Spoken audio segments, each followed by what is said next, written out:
وَإِذَا سَأَلَكَ عِبَادِي عَنِّي فَإِنِّي قَرِيبٌ أُجِيبُ دَعْوَةَ الدَّاعِ إِذَا دَعَانِ فَلْيَسْتَجِيبُوا لِي وَلْيُؤْمِنُوا بِي لَعَلَّهُمْ يَرْشُدُونَ۔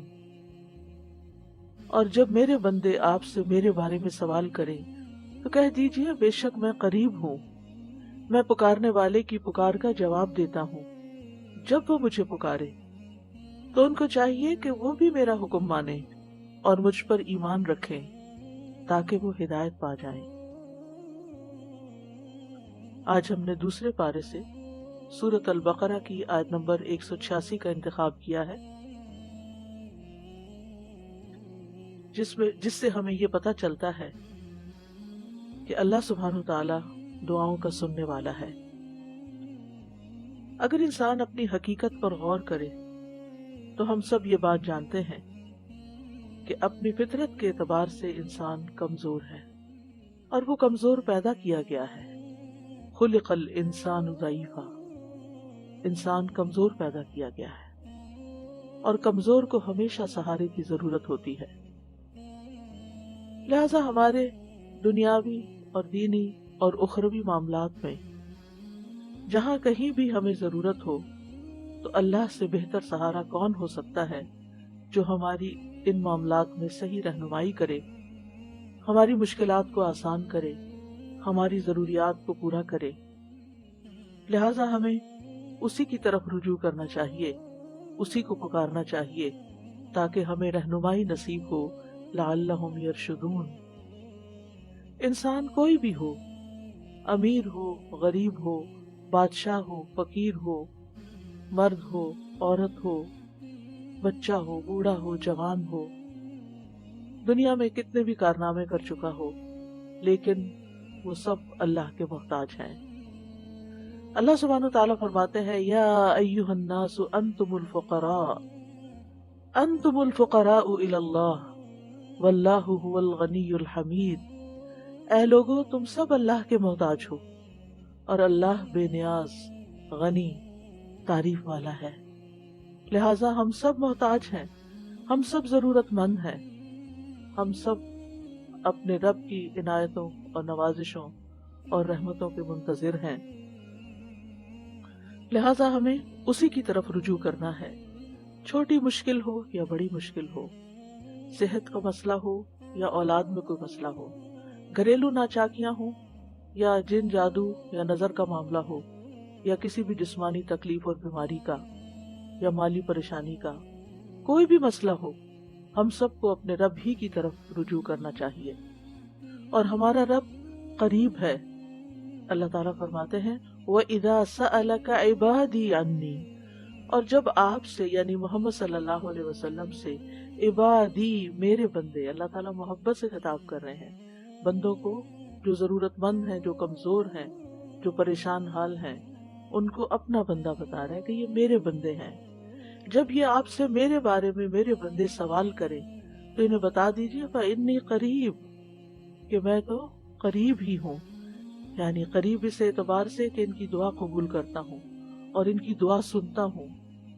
اجیب دعوت الداعی، میں پکارنے والے کی پکار کا جواب دیتا ہوں۔ سبحان اللہ، یعنی جب بندہ اللہ کو پکارتا ہے تو اللہ جواب دیتا ہے، دعا قبول کرتا ہے۔ اگر اس دعا میں کوئی سوال ہوتا ہے، کوئی طلب ہوتی ہے تو میں ان کو عطا کرتا ہوں، لیکن اگر وہ چاہتے ہیں، اور پھر اذا دعانی، جب بھی وہ مجھے پکارے، دن کو پکارے، رات کو پکارے، صبح پکارے، شام کو پکارے، تکلیف کی حالت میں پکارے، خوشحالی میں پکارے، جب بھی پکارے، کیونکہ اللہ الحی القیوم ہے، زندہ ہے، قائم رکھنے والا ہے۔ لا تأخذہ سنۃ ولا نوم، نہ اس کو نیند آتی ہے نہ اس کو اونگ، نہ وہ سوتا ہے، وہ اونگتا بھی نہیں ہے، وہ 24/7 اپنے بندوں کی نگہداشت کرتا ہے اور اپنے بندوں کو دیکھتا ہے اور اپنے بندوں کی دعائیں سنتا ہے۔ تو جب بھی وہ مجھے پکارے، لیکن اگر وہ چاہتے ہیں کہ ان کی دعائیں قبول کی جائیں تو پھر انہیں بھی کچھ کرنا ہوگا، اور وہ کیا؟ فَلْيَسْتَجِيبُوا لِي، کہ وہ بھی میرا حکم مانے۔ میں نے بھی انہیں کچھ چیزوں کے لیے بلایا ہے، مثلا نماز کی شکل میں اللہ سبحانہ وتعالیٰ دن میں 5 دفعہ جو اذان ہوتی ہے اس سے کیا پیغام دیتے ہیں؟ حی علی الصلاح حی علی الفلاح، آؤ نماز کی طرف، آؤ کامیابی کی طرف. تو انہیں چاہیے کہ اسی طرح کی اور بھی جس جس طرح کے اللہ نے حکم دیا ہے، جس میں اللہ نے بندوں کو پکارا ہے، انہیں چاہیے کہ وہ بھی اللہ کی بات پر لبیک کہیں اور اللہ تعالیٰ کے احکامات پر عمل کریں، اور جن چیزوں سے اللہ تعالیٰ بچنے کا حکم دیتا ہے ان سے بچیں، اللہ کی فرما برداری کریں، اس کی نافرمانی سے پرہیز کریں. وَلْيُؤْمِنُوا بِي، اور انہیں چاہیے کہ وہ اس بات پر ایمان لائیں کہ اگر وہ میری فرما برداری کریں گے تو میں انہیں ثواب دوں گا. انہیں اعتماد کرنا چاہیے، ان کا ایمان ہونا چاہیے، انہیں امید رکھنی چاہیے، انہیں میرے آگے عاجزی کرنی چاہیے. اگر وہ ایسا کریں گے تو میں ان کی دعا قبول کر لوں گا. لعلہم یرشدون، تاکہ وہ راہ پا جائیں، تاکہ انہیں ہدایت مل جائے. یعنی کس معاملے میں ہدایت؟ جس معاملے میں انہوں نے دعا کی، چاہے وہ دعائے عبادت ہو، دعائے سوال ہو، دعائے استخارہ ہو. جب بندہ اللہ سبحانہ وتعالیٰ کی شرائط کو پورا کر دیتا ہے تو پھر انسان حق کو پا لیتا ہے. اللہ تعالیٰ اس کو نیک عمل کی توفیق دیتے ہیں، اس کو وہ راہیں دکھا دیتے ہیں جن راہوں سے اس کے مسائل حل ہو جاتے ہیں. لہذا انسان کو ہر حال میں سچے دل سے، حضوری قلب کے ساتھ، مخلص ہو کر، یقین کے ساتھ، رغبت کے ساتھ، رہبت کے ساتھ، یعنی اس سے ڈرتے ہوئے اس سے آہوزاری کرنی چاہیے اور اس سے رہنمائی حاصل کرنی چاہیے. اور جسے دعا کرنے کی توفیق مل جائے تو گویا اس کے لیے قبولیت بھی ہو گئی. اللہ سبحانہ وتعالیٰ فرماتے ہیں وَقَالَ رَبُّكُمُ ادْعُونِي أَسْتَجِبْ لَكُمْ، تمہارا رب کہتا ہے کہ مجھے پکارو، میں تمہاری دعا قبول کروں گا. اور خاص طور پر اب رمضان کا مہینہ آ رہا ہے اور اس مہینے میں مومن کی دعاؤں کی قبولیت کی امید کی جاتی ہے، کیونکہ رمضان میں انسان کھانا پینا اور اپنی خواہشات کو، دیگر خواہشات کو چھوڑ دیتا ہے جن کے پورا کرنے سے روکا گیا ہے. تو ایسے میں جب جسم کمزور پڑتا ہے، جسم کے تقاضے کم ہوتے ہیں، تو پھر انسان کی روح سٹرونگ ہو جاتی ہے، اس کی اسپرچول نیڈ بڑھ جاتی ہے. اس حال میں انسان کے اندر وہ روحانی قوت پیدا ہو جاتی ہے کہ عبادت میں، دعا میں، اللہ تعالیٰ کی طرف دھیان کرنے میں اس کا دل زیادہ لگتا ہے. اور جب اس حال میں انسان دعا کرتا ہے تو وہ دعا زیادہ سنی جاتی ہے، کیونکہ واقعی وہ مانگ رہا ہوتا ہے، اللہ کا ذکر کر رہا ہوتا ہے، اللہ کی طرف حقیقی معنوں میں رجوع کر رہا ہوتا ہے. ورنہ عام دنوں میں تو انسان ہر وقت کھانے پینے میں اور دیگر خواہشات کی پورا کرنے کے بارے میں سوچتا رہتا ہے.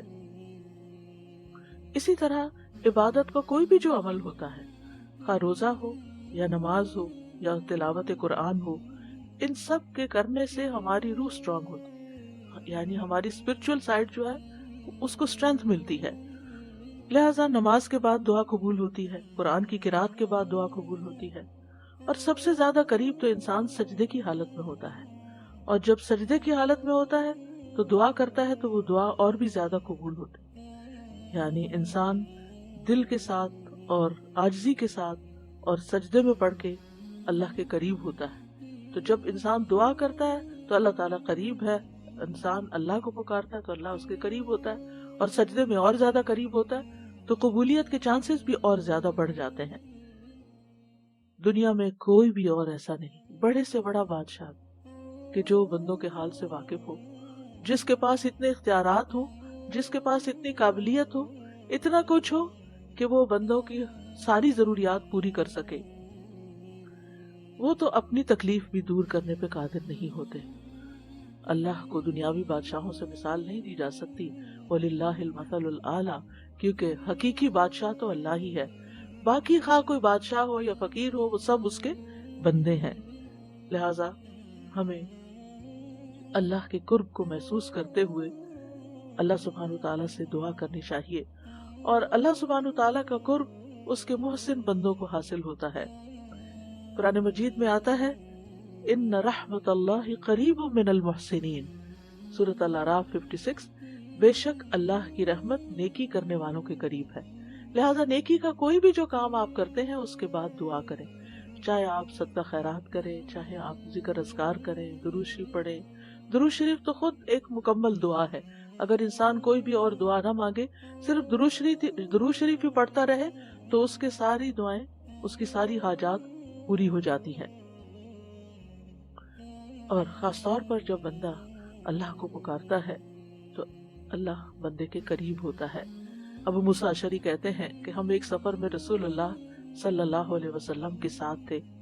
جب ہم کسی وادی میں اترتے تو لا الہ الا اللہ اور اللہ اکبر کہتے اور ہماری آوازیں بلند ہو جاتی، تو نبی صلی اللہ علیہ وسلم نے فرمایا، اے لوگوں اپنی جانوں پر رحم کرو، کیونکہ تم کسی بہرے یا غائب کو نہیں پکار رہے، وہ تو تمہارے ساتھ ہی ہے، بے شک وہ سننے والا اور تم سے بہت قریب ہے، اس کا نام برکتوں والا ہے اور اس کی عظمت بہت ہی بڑی ہے، لہٰذا ایسے رب کو پکار کر کبھی کوئی مایوس ہو سکتا ہے؟ زکریا علیہ السلام نے کہا تھا کہ وَلَمْ أَكُنْ بِدُعَائِكَ رَبِّ شَقِيًّا، تجھ سے دعا مانگ کے تو اے رب میں کبھی نامراد ہوا ہی نہیں، میری تو ساری ہی قبول ہوئی۔ اور یہ حقیقت ہے کہ جب بندہ دعا کرتا ہے تو دعا قبول ہوتی ہے، چاہے وہ نیک ہو، اس کو مانتا ہو یا نہ مانتا ہو، وہ ہر ایک کی سنتا ہے۔ اور پھر وہ کس شکل میں قبول ہوتی، یا تو اس کو وہی چیز مل جاتی ہے جو اس نے مانگی ہوتی ہے، یا پھر اس جیسی کوئی تکلیف دور کر دی جاتی ہے اس درجے کی، یا پھر قیامت کے دن کے لیے محفوظ کر دی جاتی ہے۔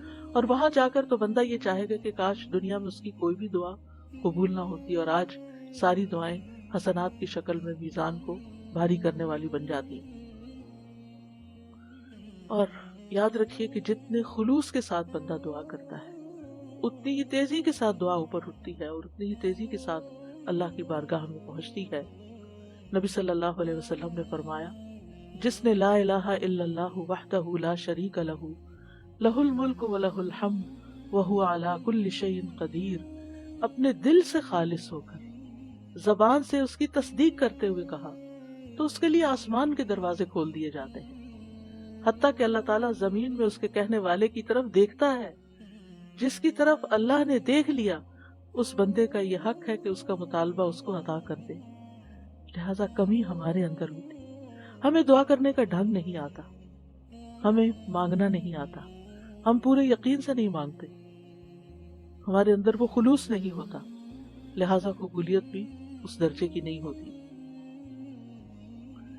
یاد رکھیے تمام مخلوق اللہ سے مانگتی ہے اور اللہ سبحانہ وتعالی ہر دن ایک نئی شان میں ہوتا ہے۔ سورۃ الرحمن میں اللہ تعالیٰ فرماتے ہیں، یسألہ من فی السماوات والارض کل یوم ھو فی شأن، اسی سے مانگ رہے ہیں جو کوئی آسمانوں اور زمین میں ہے، ہر دن وہ ایک نئی شان میں، یعنی ایک دن اگر ایک دعا قبول نہیں ہوئی تو اگلے دن پھر مانگ لی جائے، پھر مانگ لی جائے۔ اور کیونکہ ہمارا رب قریب ہے، مجیب ہے۔ وقال ربکم ادعونی استجب لکم ان الذین یستکبرون عن عبادتی سیدخلون جہنم داخرین، اور تمہارے رب نے فرمایا مجھے پکارو میں تمہاری دعا قبول کروں گا، بے شک وہ لوگ جو میری عبادت سے تکبر کرتے ہیں ان قریب ذلیل ہو کر جہنم میں داخل ہوں۔ تو یہاں دعا کو عبادت کہا گیا ہے، یعنی دعا اگرچہ ہماری ضرورت ہوتی ہے تو ہم اللہ کو پکارتے ہیں، لیکن یہ پکارنا بھی ایک عبادت بن جاتا ہے اور اس پر بھی انسان اجر پاتا ہے۔ اور یاد رکھیے وہ بہترین قبولیت بخشنے والا ہے۔ قرآن و حدیث میں دعاؤں کی قبولیت کی بے شمار مثالیں ملتی ہیں کہ ہمارا رب ناممکن کو ممکن بنا دینے والا ہے۔ ہم دیکھتے ہیں کہ نوح علیہ السلام نے اللہ تعالیٰ کو پکارا تو اللہ تعالیٰ نے ان کی دعا قبول کر لی۔ وَلَقَدْ نَادَانَا نُوحٌ فَلَنِعْمَ الْمُجِيبُونَ، سورۃ الصافات میں آتا ہے، اور بلا شبہ یقیناً نوح نے ہمیں پکارا تو یقیناً ہم اچھے قبول کرنے والے، اتنے اچھے قبول کرنے والے، یعنی ان کی دعا ہم نے قبول کر لی۔ ایک دوسری جگہ پر آتا ہے سورۃ الانبیاء میں، وَنُوحًا إِذْ نَادَىٰ مِن قَبْلُ فَاسْتَجَبْنَا لَهُ فَنَجَّيْنَاهُ وَأَهْلَهُ مِنَ الْكَرْبِ الْعَظِيمِ، اور نوح کو بھی جب اس نے اس سے پہلے پکارا تو ہم نے اس کی دعا قبول کر لی، پھر اسے اور اس کے گھر والوں کو بہت بڑی گھبراہٹ سے بچا لیا۔ تو کس طرح اللہ تعالیٰ نے قبول کی ان کی دعا۔ تو جب ہمیں شیطان ہمارے دل میں مایوسی ڈالے کہ تمہاری نہیں سنی جائے گی، تمہاری نہیں قبول ہوگی، پتہ نہیں مانگ قبول ہوگی بھی یا نہیں، تو فوراً سوچا کرے کہ نوح علیہ السلام کی تو اللہ نے قبول کر لی تھی، وہ ضرور میری بھی دعا قبول کر لے گا۔ یونس علیہ السلام نے مچھلی کے پیٹ میں اللہ کو پکارا تھا، فنادى في الظلمات أن لا إله إلا أنت